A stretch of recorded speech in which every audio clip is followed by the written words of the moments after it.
Adler's best friend betrayed him in the worst possible way, stealing his business idea and launching a competing company using information Adler had shared in confidence.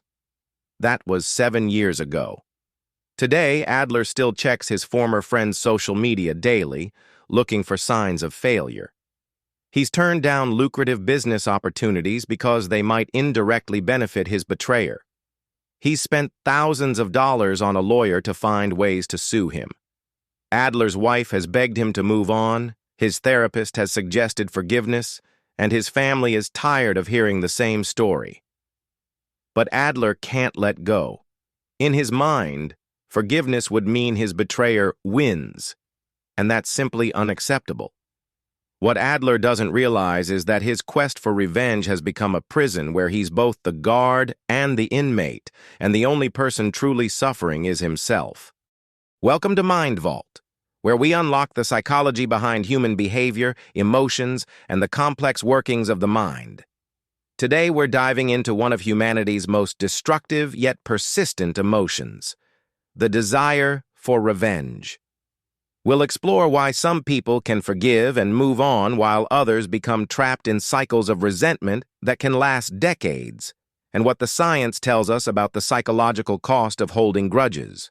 Revenge is one of our most ancient and primal emotions, hardwired into our brains through millions of years of evolution. From a survival perspective, revenge served an important function. It deterred others from harming us and established consequences for betrayal or aggression. If you crossed someone who was known to seek revenge, you'd think twice before doing it again. In tribal societies, the threat of retaliation helped maintain social order and cooperation. But here's where it gets fascinating.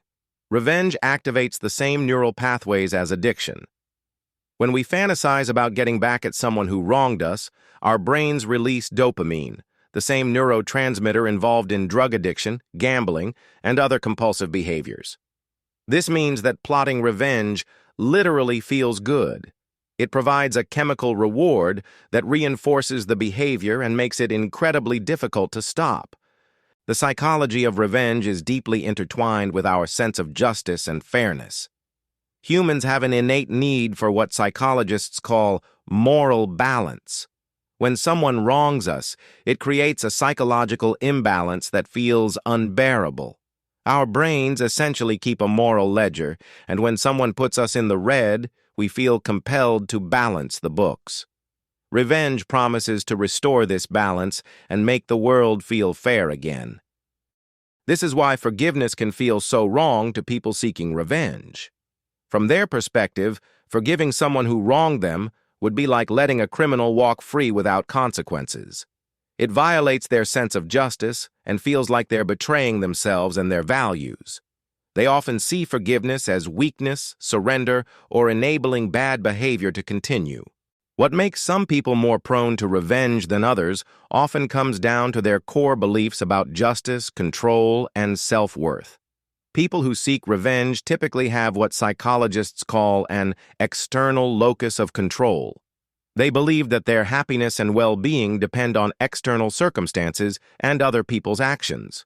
When someone wrongs them, they feel powerless until they can even the score. There's also a strong correlation between narcissistic traits and revenge-seeking behavior.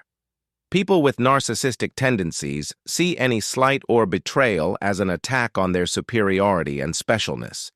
They can't tolerate the idea that someone got away with disrespecting them because it threatens their self-image. For them, seeking revenge isn't just about justice, it's about maintaining their sense of superiority and control. The psychology of revenge also involves what researchers call impact bias. We tend to overestimate how much satisfaction revenge will bring us and underestimate how long those good feelings will last. People fantasize about the moment their betrayer realizes they've been caught or punished, imagining it will bring lasting satisfaction and closure. In reality, research shows that people who get revenge often feel worse afterward, not better. This happens because revenge rarely provides the psychological closure people expect. Instead of feeling satisfied and complete, many people find themselves wanting more revenge, escalating the conflict, or realizing that their actions didn't actually heal their original wound. It's like drinking salt water when you're thirsty. It might feel good for a moment, but it ultimately makes the problem worse. The brain chemistry of long-term resentment is particularly destructive. When we hold grudges, our bodies remain in a constant state of stress activation. The stress hormone cortisol stays elevated, which suppresses immune function, increases inflammation, and contributes to a host of physical and mental health problems. People who can't forgive literally age faster and die younger than those who can let go of resentments. But perhaps most tragically, the pursuit of revenge often consumes more of the victim's life than the original offense ever did. Someone might be wronged for a few minutes, hours, or days, but then spend years or decades plotting revenge, ruminating on the injustice, and organizing their life around getting back at their betrayer. The revenge becomes more damaging than the original hurt. This is what psychologists call rumination, the tendency to repetitively think about negative events and experiences. People who can't forgive get stuck in rumination cycles where they replay the offense over and over, imagining different scenarios of revenge and keeping their wounds fresh. It's like picking at a scab every day and wondering why it never heals. The social media age has made revenge psychology even more complex and potentially destructive. Platforms like Facebook, Instagram, and LinkedIn make it easier than ever to monitor the lives of people who wronged us, providing constant updates on their successes, failures, and life events. This digital stalking feeds the rumination cycle and makes it nearly impossible to move on because the person is always present in your awareness. Social media also provides new platforms for revenge through public shaming, online harassment, and digital character assassination. The permanence and reach of internet revenge can be devastating, potentially destroying careers, relationships, and reputations with a few clicks. What might have been a private conflict between two people can now become a public spectacle that affects dozens or hundreds of people. There's also the phenomenon of proxy revenge, where people recruit others to help them get back at someone who wronged them. This might involve turning mutual friends against the betrayer, spreading rumors or damaging information, or even involving family members in the conflict. Proxy revenge multiplies the damage and creates complex webs of resentment that can persist across generations. The psychology of forgiveness, in contrast, involves a fundamentally different approach to justice and healing. People who can forgive understand that forgiveness isn't about excusing bad behavior or letting people off the hook. It's about freeing themselves from the psychological prison of resentment. They recognize that holding on to anger is like grasping a hot coal with the intent of throwing it at someone else. You're the one who gets burned. Forgiveness also requires what psychologists call cognitive reframing, the ability to see the situation from different perspectives and find meaning in suffering. People who forgive often reframe their betrayal as a learning experience, a test of their character, or an opportunity for personal growth. This doesn't minimize the harm that was done, but it transforms the victim's relationship to that harm. Research shows that people who practice forgiveness have lower rates of depression, anxiety, and PTSD. They have stronger immune systems, better cardiovascular health, and more satisfying relationships. They sleep better, have more energy, and report higher levels of life satisfaction. Forgiveness literally makes people healthier and happier. But forgiveness isn't always possible or even appropriate, and it's important to distinguish between healthy forgiveness and toxic forgiveness. Healthy forgiveness happens when someone has processed their emotions, established appropriate boundaries, and chosen to release resentment for their own well-being.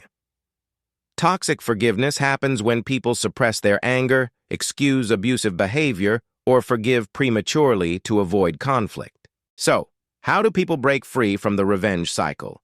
The first step is recognizing that revenge is ultimately about trying to control other people's actions and feelings, which is impossible. You can't force someone to feel guilty, sorry, or punished, no matter what you do to them. The only person's feelings and actions you can control are your own. The second step is understanding that justice and revenge are not the same thing. Justice is about appropriate consequences, protection of society, and restoration of balance. Revenge is about inflicting pain for the satisfaction of the person who was wronged. You can support justice, reporting crimes, pursuing legal remedies, warning others about dangerous people without seeking revenge. Third, practice what psychologists call emotional regulation, learning to sit with difficult emotions without immediately acting on them. When you feel the urge for revenge, acknowledge the feeling, understand what it's telling you about your values and needs, but don't let it dictate your behavior. The goal isn't to never feel angry or hurt. It's to respond to those feelings in ways that serve your long-term well-being. Fourth, develop what I call outcome independence, the ability to do the right thing regardless of whether it leads to the results you want. Report the crime even if you don't think the person will be punished. Set boundaries even if the other person doesn't respect them. Take care of yourself even if your betrayer never acknowledges what they did wrong. Fifth, focus on what you can build rather than what you can destroy. Channel the energy you've been putting into revenge fantasies into creating something positive in your life. Start the business you've always wanted, strengthen your relationships, develop new skills, or contribute to causes you care about. Use your pain as fuel for growth rather than destruction. Finally, consider that the best revenge might be living well. When you move on, heal, and create a fulfilling life despite being wronged, you demonstrate resilience and strength. You show that this person's actions couldn't permanently damage you or derail your happiness. That's far more powerful than any act of retaliation. The psychology of revenge reveals something profound about human nature. We're capable of both tremendous cruelty and incredible healing. We can choose to be consumed by our pain or transformed by it. We can use our energy to tear down or to build up. We can let our worst moments define us or propel us toward our best selves. Remember, forgiveness isn't about the person who wronged you. It's about you. It's about refusing to let someone else's actions control your emotional state for months, years, or decades. It's about taking back your power and using it to create the life you actually want rather than the life organized around someone else's punishment. The people who truly win in life aren't those who successfully get revenge on everyone who wronged them. They're the people who learn from their pain, grow from their challenges, and refuse to let other people's actions determine their happiness or success. They understand that the best way to defeat an enemy is to stop seeing them as an enemy and start seeing them as irrelevant to your joy. What's your experience with forgiveness and revenge? Have you ever struggled to let go of a grudge, or have you found healthy ways to process betrayal? Share your thoughts in the comments below, and if you found this helpful, subscribe to Mind Vault for more insights into the psychology of emotions and human behavior. Until next time, remember, your peace is more valuable than their punishment.